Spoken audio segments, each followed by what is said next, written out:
ကိုယ်စလဲတယောက်ဆိုတာအဲ့ဒီဒေတာရဲ့ကောင်းကျိုးဆိုးကျိုးအကုန်လုံးပေါ့နော်အဲ့ဒါတွေအကုန်လုံးကိုကျွန်တော်တို့ကပြည်သူတွေထက်တာလွန်တဲ့အတွေးခေါ်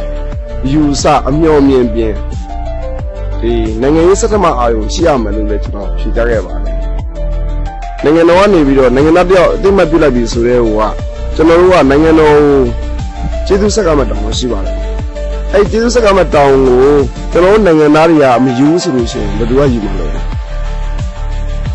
ဒီမြို့နယ်မှာရှိတဲ့ဒီမြို့နယ်ကိုအတွက်ကိုပြောရလို့ရှိရင်တော့ကျွန်တော်တို့ကအခုကတက်ပါတယ်ဒါပေမဲ့ပညာပို့ပြီးတက်မြောက်ရေးနဲ့ကျွန်တော်တို့ဒီမြို့နယ်မှာရှိတဲ့မြို့နယ်လေးရဲ့ဖွံ့ဖြိုးတိုးတက်မှုကိုရရှိရေးပေါ့နော်ဒီလိုဟာမျိုးကိုပဲကျွန်တော်ဒါစိတ်ကြီးကောင်လို့ပြောတယ်ပူပြီးကြိုးစားပေးရမှာကျွန်တော်ဘက်ကအမခန္ဓာတော့နံပါတ်1ကျွန်တော်ပြည်သူကိုမလိမ့်ဘူးနံပါတ်2ပြည်သူအတွက်ဆိုလို့ရှိရင်ကျွန်တော်ဘာမှမဆိုလုပ်ပေးရတယ်ဒီနှစ်ခုကတော့ကျွန်တော်အမခံတယ်က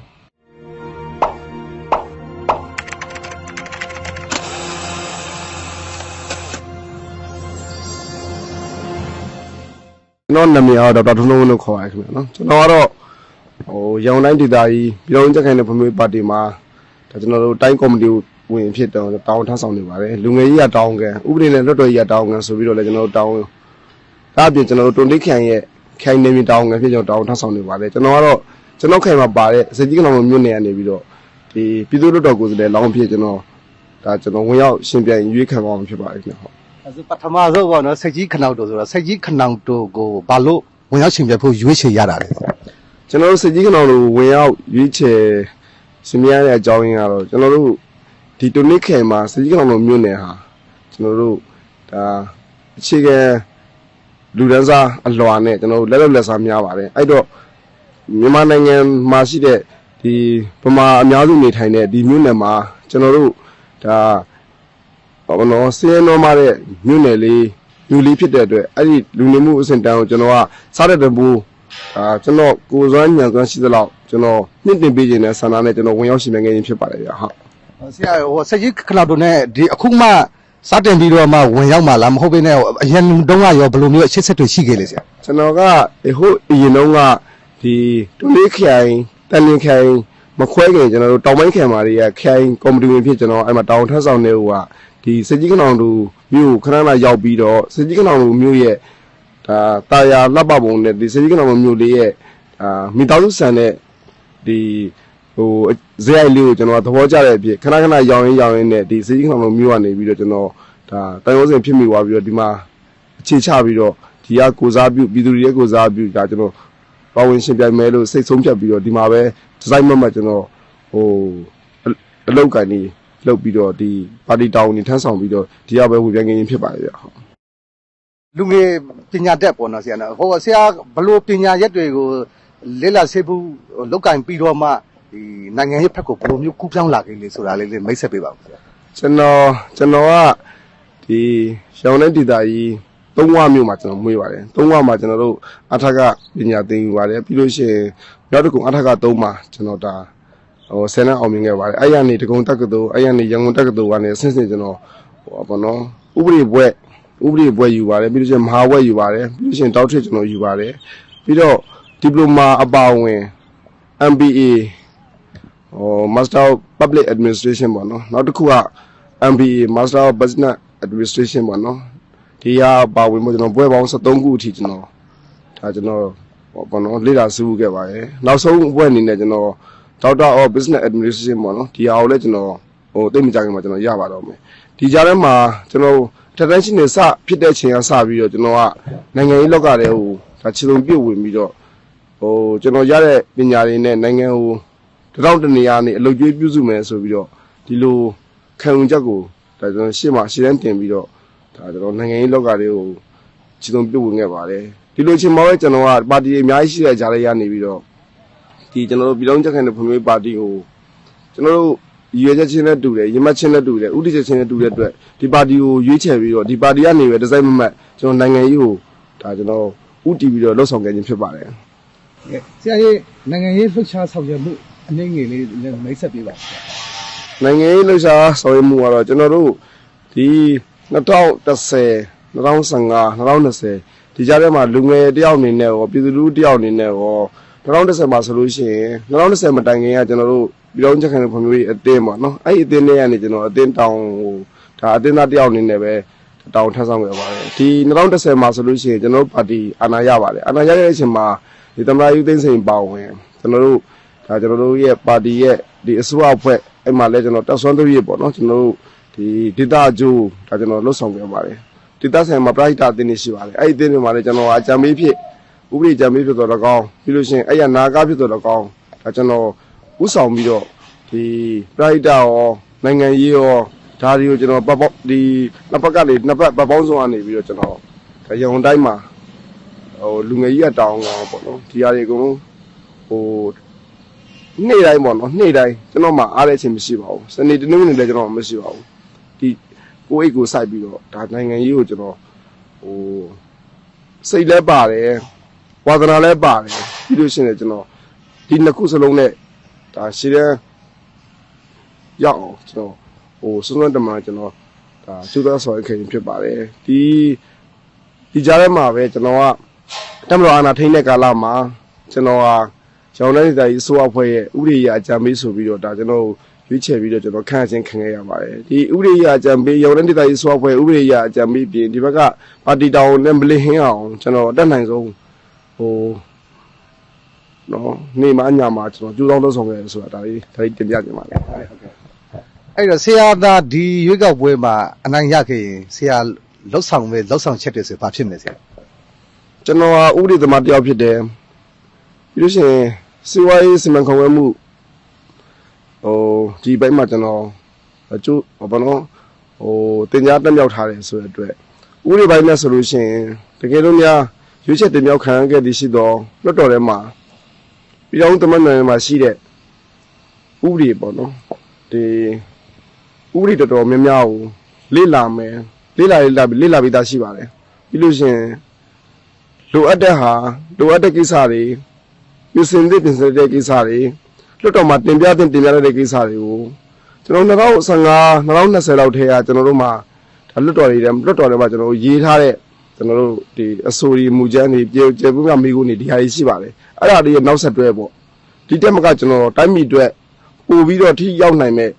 ဒီနိုင်ငံအကျိုးပြုဒါဥပဒေဒါပြုရေးအုပ်ချုပ်ရေးတရားစီရင်ဒီမန်နိုင်3ရက်မှာရှိတဲ့ကျွန်တော်ဥပဒေပြုရေးမန်နိုင်ကိုနိုင်ငံအတွက်ဒီလူမျိုးအတွက်ပေါ့နော်ဒီတက်စားတက်တဘူ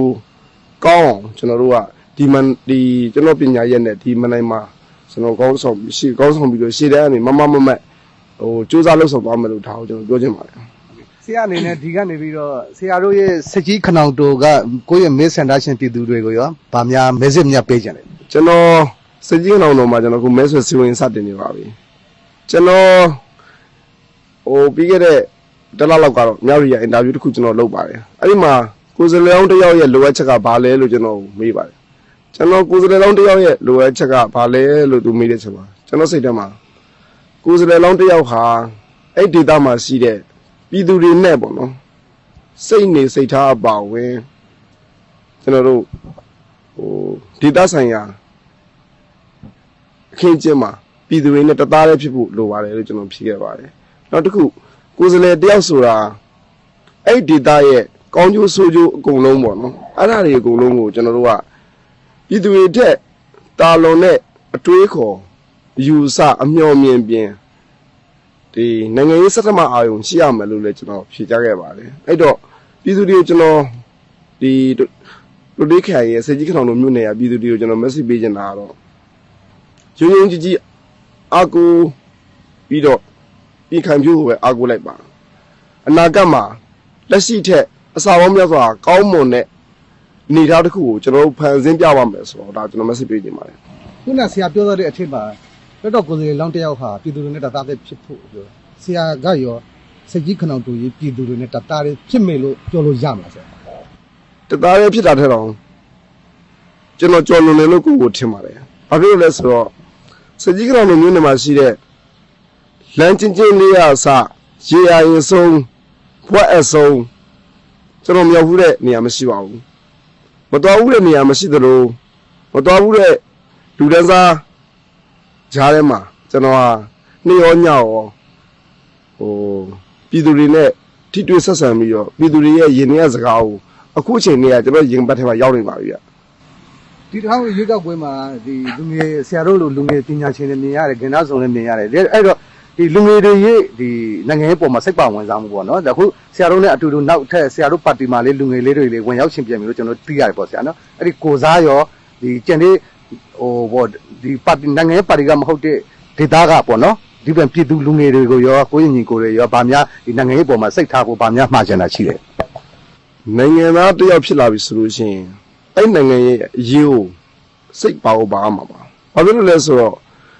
နိုင်ငံသားတယောက်ဖြစ်ပြီးနိုင်ငံတော်ကနေပြီးတော့နိုင်ငံသားတယောက်အသိမှတ်ပြုလိုက်ပြီဆိုတဲ့ဟိုကကျွန်တော်တို့ကနိုင်ငံတော်ကျေးဇူးဆက်ကမှတောင်းရှိပါတယ်အဲ့ကျေးဇူးဆက်ကမှတောင်းကိုကျွန်တော်တို့နိုင်ငံသားတွေကမယူဆိုလို့ရှိရင်ဘယ်သူကယူမှာလဲအဲ့လိုပဲနိုင်ငံသားတွေကဒီနိုင်ငံတော်ရဲ့ကျေးဇူးနိုင်ငံတော်ရဲ့တောင်းကိုမယူတဲ့လူတွေများလာပြီဆိုလို့ရှိရင်နိုင်ငံတော်ကလည်းတဖြည်းဖြည်းနဲ့ကောင်းကောင်းမွန်မွန်ဘက်ကမရောက်ဖ ೇನೆ စိုးရတဲ့ဘက်ကရောက်သွားနိုင်ပါတယ်အဲ့တော့အခုနောက်ပိုင်းလူငယ်လေးတွေကလည်းဒီနိုင်ငံရေးကိုစိတ်ဝင်စားလာပါတယ်ဘာဖြစ်လို့လဲဆိုတော့သူတို့အတွေးထဲမှာငါတို့မလုပ်လို့ရှိရင်လုံးမလို့မရှိတော့ဘူးငါတို့တိဆောက်မှပိုပြီးပြည့်စုံတဲ့ဒါအခင်းချင်းတစ်ခုကိုသူရမယ်လို့လည်းလူငယ်အများစုမှာဒါကိုယုံကြည်လာပါတယ်အဲ့ဒီအတွက်လည်းလူငယ်ကိုလူကြီးတွေကလက်ဆင့်ကမ်းပြီးတော့